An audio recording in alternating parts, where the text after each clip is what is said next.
أعوذ بالله من الشيطان الرجيم. بسم الله الرحمن الرحيم.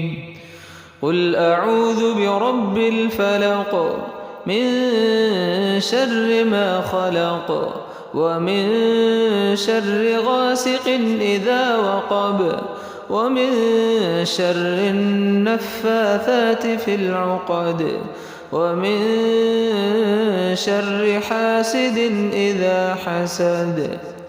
بسم الله الرحمن الرحيم.